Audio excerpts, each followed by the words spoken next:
साल की पहली एकादशी सफला एकादशी पौष माह के कृष्ण पक्ष की एकादशी तिथि 7 जनवरी 2024 को प्रातः 12:41 से शुरू हो रही है और इसका समापन 8 जनवरी 2024 को प्रातः 12:46 पर समाप्त होगा।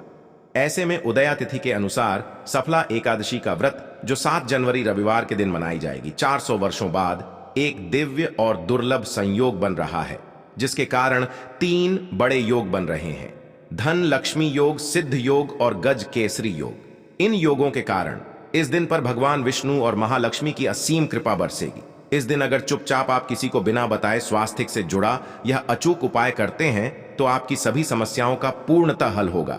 इस दिन स्वास्थ्य से जुड़ा यह अचूक उपाय आपकी हर परेशानी को हल करेगा, चाहे वह धन से संबंधित हो या सेहत से या संतान की प्राप्ति से।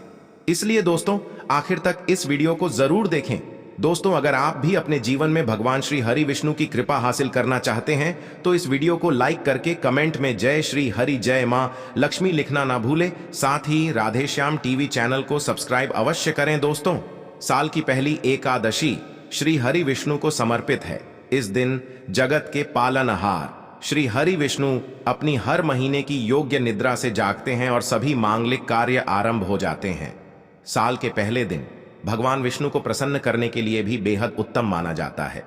इस दिन भगवान विष्णु को प्रसन्न करने के लिए कुछ लोग व्रत रखते हैं और पूजा करते हैं। इस दिन सच्ची श्रद्धा और भाव से भगवान विष्णु की पूजा करने से सभी मनोकामनाएं पूर्ण होती हैं।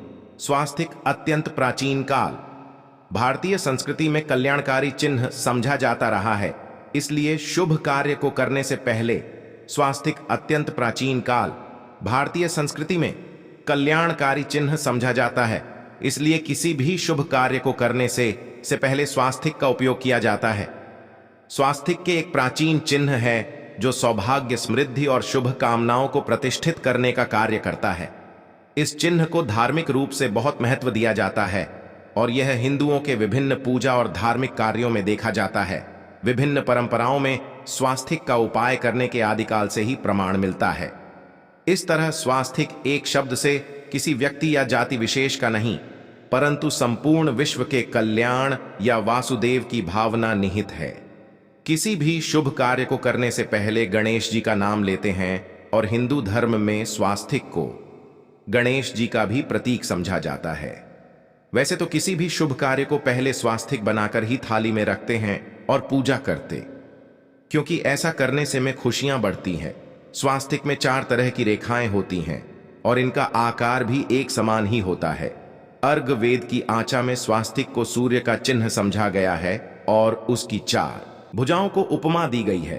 पौराणिक मान्यता है कि 4 दिशाओं यानी पूर्व, पश्चिम, उत्तर, दक्षिण की ओर यह 4 भुजाएं इशारा करती हैं और हिंदू धर्म में इनको 4 वेदों से जोड़कर भी कहा जाता है, यानी ऋग्वेद, यजुर्वेद, अथर्व वेद और सामवेद। स्वास्तिक की 4 रेखाएं सृष्टि से रचनाकार भगवान ब्रह्मा के 4 सिरों को दर्शाती है और 4 पुरुषार्थ यानी 4 आश्रम, 4 लोग, 4 देवों यानी ब्रह्मा, विष्णु, महेश और गणेश की तुलना भी की गई है। इसके मध्य में जो बिंदु है भगवान विष्णु की मानी जाती है, जिसमें से भगवान ब्रह्मा प्रकट होते हैं और स्वास्तिक की 4 रेखाएं एक घड़ी की चलती है, जो संसार की में चलने का चिन्ह है। स्वास्थ्य महत्ता। इस दिन घर के मुख्य द्वार पर शुभ मंगल चिन्ह स्वास्तिक स्वरूप बनाए आपचा और कुंभ की सहायता से बना सकते हैं। चावल और हल्दी के घोल से बना सकते हैं या फिर कुमकुम यानी सिंदूर और घी, सिंदूर और तेल मिलाकर के भी बना सकते हैं। ऐसा करने से वास्तु दोष दूर हो जाता है। इससे मनोकामना हो की पूर्ति हो जाती है। घर से कलह, बेचैनी दूर हो जाती है। तंत्र मंत्र से भी रक्षा होती है। इसे शुभ कार्य के पहले अंकित किया जाता है, क्योंकि स्वास्तिक को मान सम्मान, सफलता और उन्नति का प्रतीक समझा जाता है। स्वास्तिक हर दिशा से देखने पर एक ही सम्मान लगता है। आपने उल्टा स्वास्तिक ही देखा होगा, परंतु उल्टा स्वास्तिक के उपाय अलग होते हैं और सीधे स्वास्तिक के उपाय अलग होते हैं। अगर जीवन बहुत परेशानियां हो तो नए साल के पहले दिन तांबे या स्वास्तिक प्राण प्रतिष्ठा करवा कर घर की चौखट पर लगवा दो। से अलग अलग साइज के मिल जाते हैं, उसे लाकर पूजा घर में रख कर पूजा करें। इससे घर में लक्ष्मी का वास हो जाता है। लक्ष्मी प्राप्त हेतु चांदी का स्वास्तिक नवरात्रों में भी लगाया जाता है, परंतु सबसे अच्छा है कि सिंदूर और घी या तेल मिलाकर के यह या फिर चावल और हल्दी के घोल से बना दें कि मुख्य द्वार पर स्वास्तिक बनाते हैं तो ज्यादा बड़ा मत बनाइए। 9 अंगुल से बिल्कुल नहीं होना चाहिए, 3-4 अंगुल का बनाइए, यह उत्तम होगा।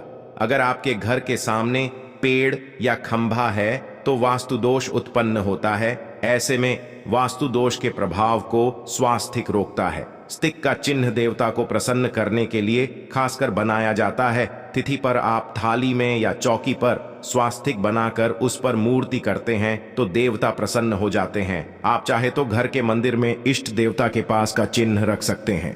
तो दोस्तों, स्वास्तिक के कौन कौन से उपाय घर में लाते हैं, धन प्राप्ति कराते हैं, जानते हैं इस वीडियो में। परंतु दोस्त, उससे पहले आपसे रिक्वेस्ट करते कि वीडियो को लाइक जरूर करिएगा, दोस्तों को शेयर कर दीजिएगा, और अगर अभी तक आपने राधे श्याम टीवी चैनल को सब्सक्राइब नहीं किया है तो चैनल को सब्सक्राइब करके बेल आइकॉन जरूर दबाइए। दोस्तों, घर के मुख्य द्वार की दहलीज के दोनों तरफ स्वास्तिक का चिन्ह बनाकर उसकी पूजा करें। स्वास्तिक चावल की ढेरी बनाएं और एक एक सुपारी रख दें, तो ऐसा करने से अपार धन की प्राप्ति होती है, कार्य में सफलता मिलती है। इस दिन नहाने के पानी में तुलसी का पत्ता या बेल पत्र डालकर नहाए, या स्नान के जल में जब आप बेल पत्र डाल देते तो सभी तीर्थ स्थानों में स्नान करने सम्मान पुण्य फल आपको हासिल हो जाते हैं। नए साल पर भगवान श्री जी के साथ ही महालक्ष्मी और भगवान शिव की पूजा करें। इस दिन इनके संयुक्त पूजन से आपके जीवन की सारी परेशानियां समाप्त हो जाती हैं। इस दिन आप अपने घर के पूजा स्थान पर एक मेन कुमकुम से स्वास्तिक बना लें। स्वास्तिक के ऊपर थोड़े से अक्षत और एक सुपारी रख दें। इसे 21 दिन तक वहीं पर रहने दें। बाद में सुपारी को उठा करके मूर्ति के पास 21 तक बने रहने से आपके जीवन में धन की कभी कमी नहीं होगी। इस पर आप यह उपाय कर लेंगे तो लंबे समय तक यह आपको लाभ देता रहेगा। पितरों की कृपा पाने के लिए भी स्वास्तिक काम आता है। इसके लिए स्वास्तिक का चिन्ह घर के मुख्य द्वार के गोबर से बनाना चाहिए। इससे घर की सुख शांति बनी रहती है, पितरों की कृपा बरसती है। दोस्तों, कहा जाता है नए साल के दिन पीपल की जड़ में एक लोटे जल में एक चुटकी काले तिल और थोड़ी सी शक्कर डालकर जल अर्पित करें तो इससे पितृदेव की विशेष कृपा मिलती है और धन प्रसन्न हो जाती है। धन दौलत सुख समृद्धि यश मान सम्मान में वृद्धि होती चली जाती है। अगर आपकी कोई विशेष मनोकामना है, उस मनोकामना की पूर्ति के लिए आप एक विशेष उपाय कर सकते हैं। दोस्तों, कई बार लंबे समय तक हम किसी मनोकामना को लेकर चलते हैं, अनेक पैसों बाद भी पूर्ण नहीं हो पाती। ऐसे में इस दिन आप आसपास के किसी भी मंदिर में जाकर मंदिर की दीवार पर सिंदूर से उल्टा स्वास्तिक बना दें। पूर्ति की प्रार्थना भगवान से करें, जरूर पूर्ण हो जाएगी। और जब आपकी मन्नत पूरी हो जाए तब जाकर वहीं पर सीधा स्वास्तिक बना दें और भगवान को धन्यवाद दें। इस दिन पर भगवान श्री हरि की पूजा करेंगे तो उन्हें 2 हल्दी की गांठें जरूर अर्पित करें और बाद में की गांठ को पीले कपड़े में लपेटकर तिजोरी में रख दें। आपने पहले भी हल्दी की गांठें रखी हुई हैं तो उसको ही पूज करके वापस रख दें। दोस्तों, इस दिन विष्णु जी की पूजा में उन्हें केसर कमल का पुष्प के लिए गेंदे का फूल अर्पित करें। जिस थाल को आप गन्ने से बजाएंगे उस थाल में भी सिंदूर से एक स्वास्तिक का चिन्ह जरूर बना लें। उस स्वास्तिक के दोनों तरफ 2 खड़ी रेखाएं भी बनाएं। फिर उस थाली को हुए प्रभु को जगाए मंगलाचार कीजिए। यह स्वास्तिक का चिन्ह आपके जीवन की सारी परेशानियों को दूर करेगा।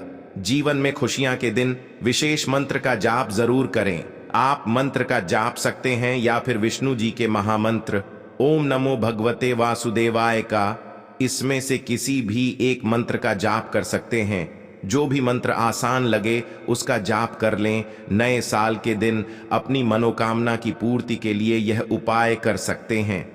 आप जब जल अर्पित करेंगे तब एक लोटे में जल लेकर उसमें छुटकी हल्दी, 2-4 बूंदें दूध, थोड़ी सी मिश्री और एक छुटकी अक्षर डालकर ही अर्पित करें। और शाम के समय तुलसी के समक्ष घी का दीपक जलाएं। इस दीपक में एक सिक्का रख दें और बाद में इस सिक्के को उठाकर संभाल के रखें। तुलसी को विष्णु प्रिया भी कहते हैं, इसलिए देवता जब जागते हैं तो सबसे पहले प्रार्थना तुलसी की सुनते हैं। वैसे यह सिक्का रोज के दीपक में भी आप डालकर दीपक जला सकते हैं। ऐसा करने से सिद्ध हो जाएगा। फिर जब भी महत्वपूर्ण काम से आप घर से बाहर है तो इस सिक्के को साथ में रखकर निकले, आपको जरूर हासिल मिलेगी। इस दिन दीपक का उपाय जरूर ही करें। एक दीपक घर के मुख्य द्वार पर अंदर की तरफ से या फिर पास के किसी मंदिर में एक दीपक, तुलसी के नीचे एक दीपक अपने घर के पूजा स्थान पर इस दिन जरूर जलाएं। पूजा के बाद आरती जरूर करें। आरती में कुमकुम से स्वास्तिक बनाकर उस पर फूलों की पंखुड़ी और थोड़े अक्षत रखकर फिर दीपक जला प्रभु की आरती करें, सर्वोत्तम होगा। परंतु याद रखें कि भगवान श्री हरि विष्णु को अक्षत अर्पित नहीं किए जाते, मां लक्ष्मी को किए जाते हैं।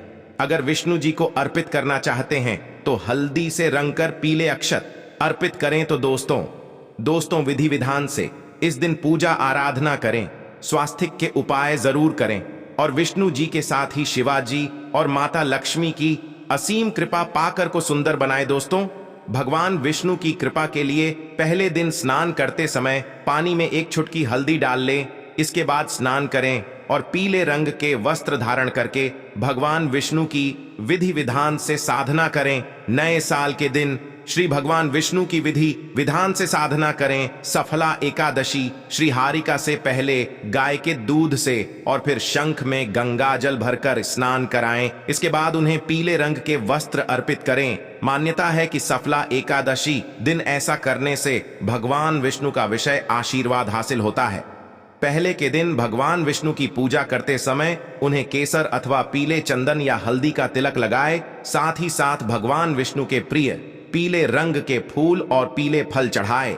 मान्यता है कि इस उपाय को से भगवान विष्णु शीघ्र ही प्रस्तुओं को मनचाहा आशीर्वाद देते हैं। आपके नजदीक भगवान विष्णु का मंदिर ना हो तो आप भगवान विष्णु के अवतार भगवान श्री की मूर्ति की भी पूजा करके पुण्य फल हासिल करें। ईश्वर की साधना आराधना में मंत्र जप का विशेष महत्व होता है।